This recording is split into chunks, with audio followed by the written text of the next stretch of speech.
There were actually 24 horses on my top 15 list. It was supposed to be a top 10 list. But that's what kind of training day we had. I told everybody it was going to be great. I was excited when I got there, and the horses didn't disappoint.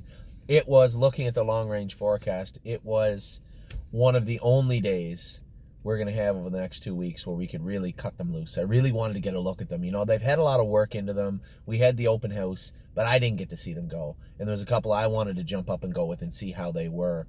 And it was a tremendous training day. Not a ton of people come out, maybe 10.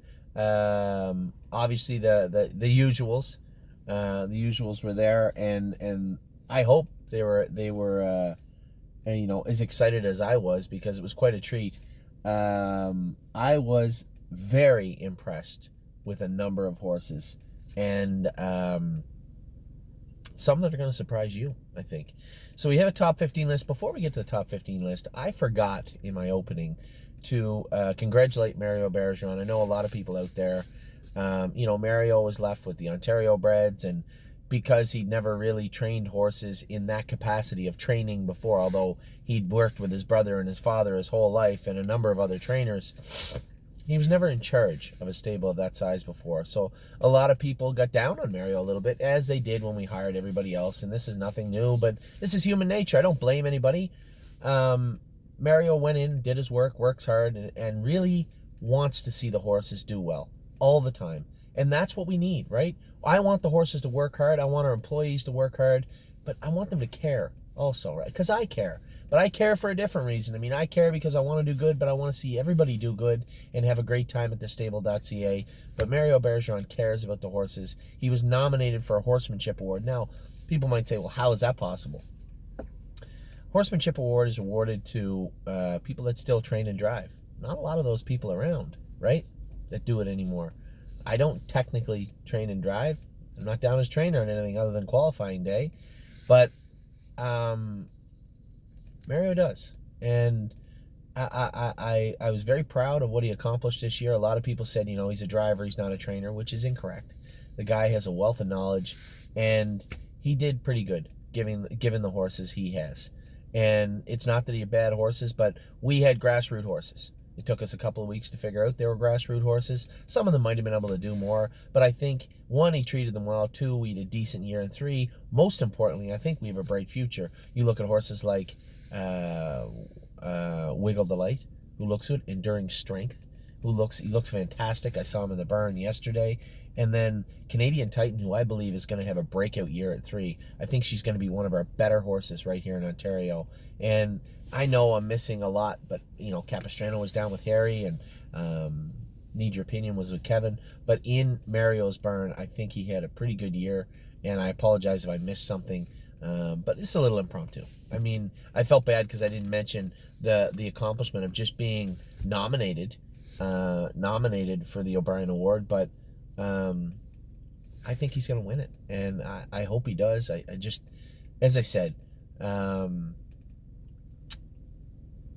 for us to be able to award and afford the opportunity to continue in this industry, because, you know, Mario was in the twilight of his driving career. There's nothing wrong with that. He's won over 8,000 races. I will never get to 8,000 wins, ever. Not a lot of people do. And Mario Bergeron did. 100 million in purses, you know, 8,000 driving wins, and the opportunity to continue in your career and working for us and working for you guys means a lot to him. And very proud man, and I'm very happy and proud of what he has accomplished, and I really hope he wins the O'Brien Award for horsemanship. So before we got to the yearlings, I think it was important we talked about who helps train some of them. Now, I am in charge, and Amy's in charge of all the yearlings, and there's a reason for that. So that if anything happens in the summer, you can blame me. Don't blame anybody else, blame me. But at the end of the day, I think the system we have in place, the way we train our horses, you know, Kelly sent me a little blurb the other day and said, you know, just so you know, 65 of the 69 horses that we had in January raced. I think she said 48 of them took lifetime marks, like 35 of them won stake races. The average, now, this is important, and this is the only time I will mention money to anybody. The average yearling spread out over every yearling, which really means nothing, because Globetrotting made a lot, and Sebastian, you didn't, and some didn't make any at all. The average was $18,000, which is a loss for every horse. For all you pundits out there, for all the people that are looking to throw rocks, there's your ammo. Average horse made $18,000. That's not nearly as much as it would to train the horses or stake them. But they're not dead. We still have them. We're still going to race them well into their 2020, 2021, hopefully, careers. And that's important to us too. We put a good education into the horses. I think we have them as good as we possibly can. They race as good as they possibly can, and we hope for fortunate outcomes. Not just monetarily, that would be great, but they have a great time at the track. Come out, watch your horse race, train down, race, mingle with what we built here at the stable.ca, the community that we built, and have a good time. And my argument has always been to everybody, dollar for dollar, horse racing in this form, at this model, is the best entertainment on earth, dollar for dollar. And there's going to be a lot of people disagree with that, but I truly believe that. So getting on to the babies, we had a fantastic day. We had a fantastic day training, as I hoped we would. I was so excited. First big training day kind of for the horses. Yes, they were at the open house, but it was cold and miserable.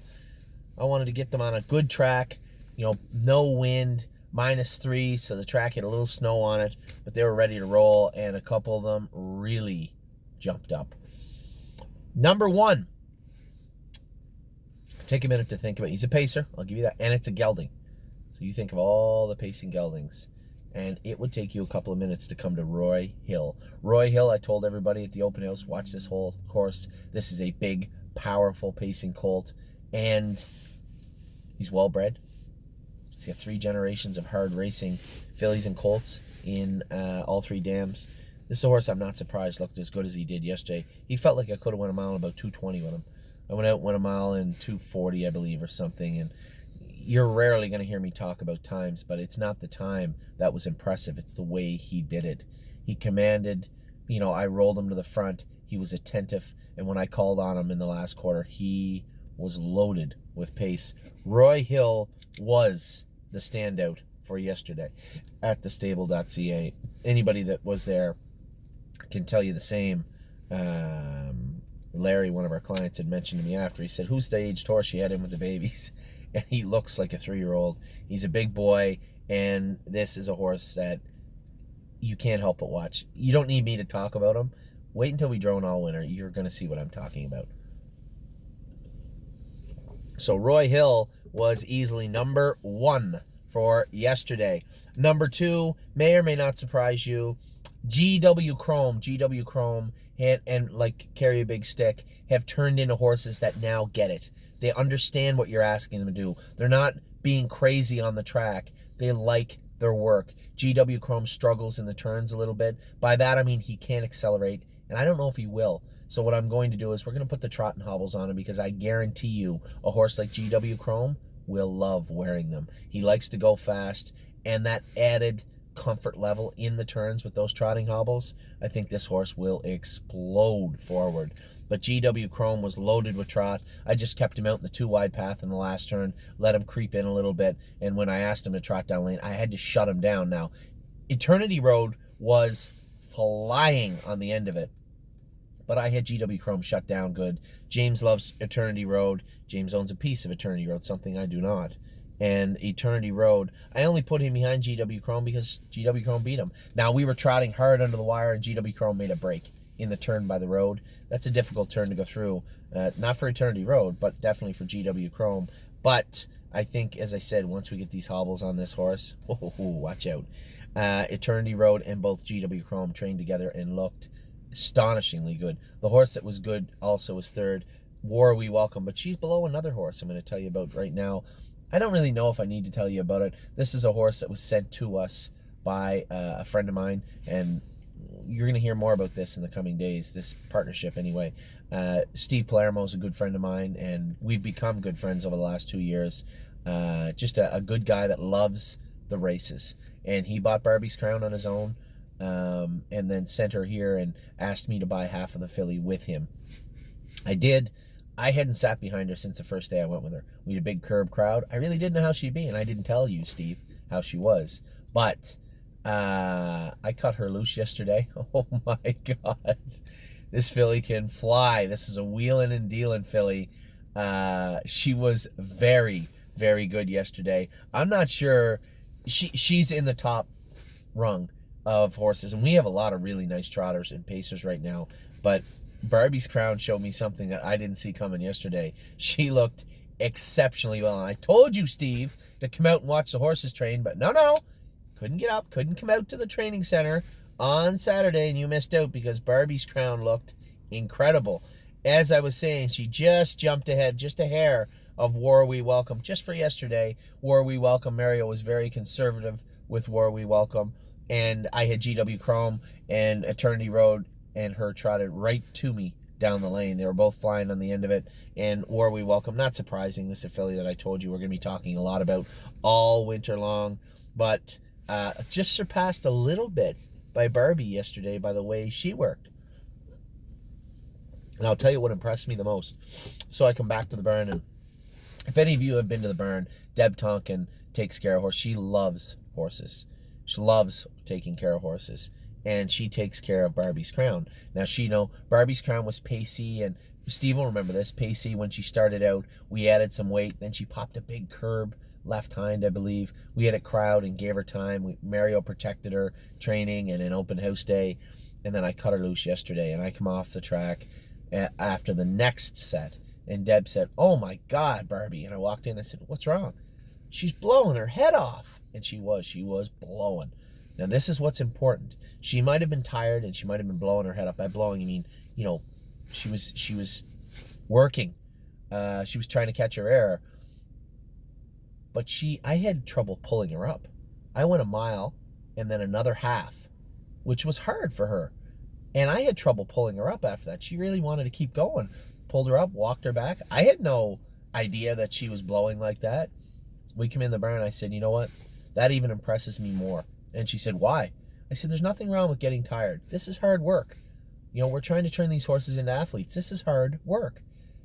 But I had no idea she was working that hard. So for Steve, I was extremely impressed with Barbie's Crown on Saturday. War We Welcome. I don't mean to downplay War We Welcome, Smile. This filly would have to learn first, second, and third language to impress me right now. She is she looks so good on the track. I just always, from day one, James and I both said the same thing, and Mario, she just looks like a good horse. And I'd said this to James pulling up. I said, the one thing about good horses?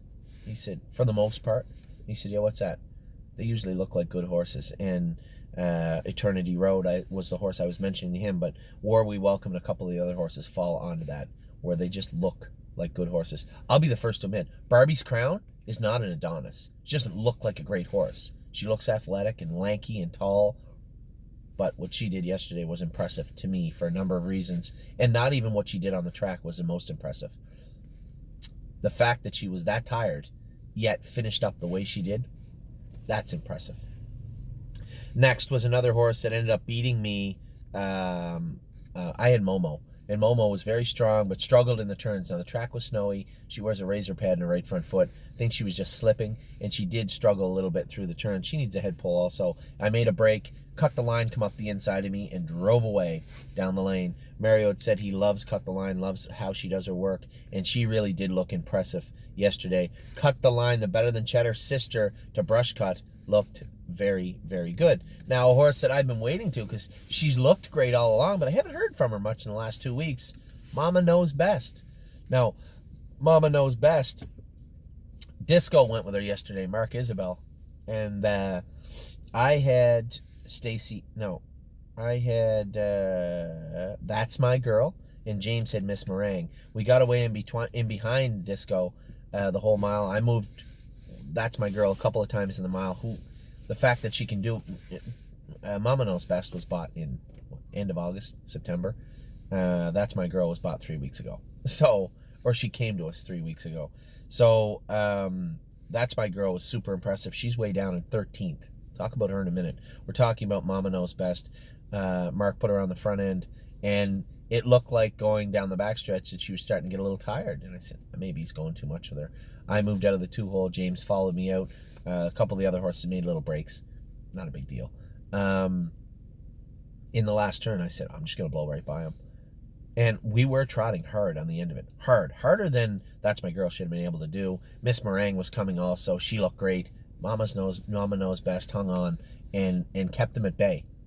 After the mile also. This is a fighter. And Mama Knows Best, not an expensive yearling. But what I was interested in, she's number 8 on Norman Hall's list for the breeding, whatever.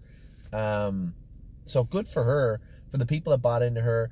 Hopefully this turns into a situation where you really can buy a good horse for anything in Ohio. I've said that, and it certainly looks like Mama Knows Best is certainly living up to that billing. Next was Rose Run Why Not. I told everybody, just take your time. Why not? It'll be fine. She looked good. Danny come first over and run us down yesterday. Rose Run Why Not looked very, very good yesterday training. Danny was impressed with her. I was very impressed with her. Even James, who went with her on open house day, was impressed with her. Really happy with what I saw from Rose Run Why Not. Not surprised. Reminds me a lot of the other Uncle Peters we've had over the years that ended up doing well once we got the proper gear on them. Another filly that really impressed me was Stacy Hanover. I put her down here in 9th because she'd made a break yesterday, but it wasn't her fault. We just need to change the gear on her a little bit, but she's got lots of pop to her and lots of kick to her. She was very good when I put her in gear yesterday. She was flying at the wire trying to run down the horse that went by her in the far turn, but I asked her for a little too much and she made a break right at the wire. But very, very good and very happy with what I saw from her. Now, I put a horse at 10th that was on the list that I have to work with. Rose Run Wanda. The reason I did that was Rose Run Wanda showed a lot of pop yesterday, but I had to really get at her to make her do it. And that's concerning in the fact that I had to. But what's she do next week? I'm going to give her the benefit of the doubt because she does have a lot of speed. She was running in, so obviously she has some things that she thinks are bothering her right now that she's trying to work through. But the fact that she worked through them in the way she did yesterday, and the miles she went yesterday, I moved her 2 or 3 times. I got her tired, and she still finished with authority on the end of it. I was impressed. Unimpressed with her attitude, impressed with her speed. So I put Rose Run Wanda at number 10 on our list and number 4 on our list of horses that we have to work with. So it just goes to show, just because I tell you we have to work with them doesn't mean they're not impressive. Just means that they have some issues that I have a problem with that we are going to rectify soon, and I believe Rose Run Wanda fits on that list. Next was the horse that she just beat at the wire, and that's First Glance. The only reason I just beat her at the wire, beat him at the wire. First Glance was 3 lengths ahead at the head of the lane, and I was getting into Rose Run Wanda a little bit, and John Downey was going with First Glance, and he just had him shut down. I wasn't shut down. I was coming as hard as I could, and I just got him at the wire, but First Glance had lots of pop to him. John really, really liked that colt, and it's pretty hard not to. He's just a nice horse. If you don't like First Glance, you just don't like horses. So First Glance was very, very good. The horse I told you to keep your eye on was So Admirable. James had her bottled up the whole way yesterday. I asked him after, I said, was she good? He said, very good. He said, I just sat, and he said, she's quiet now. He said, before you couldn't do that. I think that has a lot to do with the mucus, allowing her. The reason I said last week was when she's grabby. Not crazy grabby, but she wants to get at it. And I think when she had that mucus up in her airway and you grabbed a hold of her, it kind of shut her air off a little bit. And she got a little claustrophobic and got a little crazy. So I think now that we're starting to get that chip away and keep her healthier, I think now you see her quiet. And James said, I moved her. She was flying at the wire. So Admirable. She might be down at number 12. I didn't see her yesterday. This is on James, but I see her down at number 12. But make no mistake, she's ahead of some very, very nice horses also, and in a very good group. Keep in mind, I can't stress enough, these horses were ultra impressive yesterday to me. This 15 group. We trained 53. My list had 24. I whittled it down to 15 best I could, but we had a great day training yesterday. That's My Girl. It was very, very good again. As I said, she was impressive. This filly reminds me of War We Welcome, the way she trots. She's going to be a big, big, strong filly. Really excited to see what she's going to do all winter. Never put a step in, never made a break. Was very, very good yesterday. Another horse that was very good, Miss Meringue. She's starting to get it now. James was coming. He said, if I had really chased her, I think I could have got to Mama Knows Best, and That's My Girl. I beat him maybe a head at the wire. He said, I think I could have got there, but I didn't want to make her break. I didn't want her to make a break, and I didn't want to put her in. And I said, no, you did the right thing. But she looked very, very good yesterday. And then last but not least, she made this list. I took some off that really, to be honest, trained as good or better. Jessie Balboa was fantastic yesterday. Welland Down was fantastic yesterday. The maid, Philly Captain's Maid, was fantastic. So was I'm Hill on Wheels. Amy went with I'm Hill on Wheels. So was Furley Fringes. Girls with Swirls was very good. But the horse I put in 15th, Momo. And the reason I put Momo in 15th, because she's a powerhouse. She might have made a couple of breaks and goofed around, but you put a head pull on her, pull her hobbles in a hole, not go on a snowy track. I think that Momo really shined yesterday, and she showed off that she's got a lot of talent, but she got a lot of work to do as far as getting her feet underneath her. Now, it's a little unfair. She got a razor pad on that right front. It's a little unfair to expect her to grab the track well on a snowy track with that pad on, especially in the turns where she got a little rolly. But when I really put her in gear afterwards, she ripped right through the turn. It's just a matter of trusting yourself. She's got a lot of speed, a lot of talent, and a lot of power, and when she learns to use it, she could be any kind of horse, and that is why Momo is on the top 15 list. So I'll be back in a minute. I'm going to throw all the babies with you. I know we're getting a long video. It's Christmas. You should. I'll be back in a minute. We'll go through all the babies. I'm going to grade them all. Guess we'll go with A, B, C, D. No, we don't give any Fs out, though. Not yet. No Fs given. I will be back in a minute with all the babies. Take care.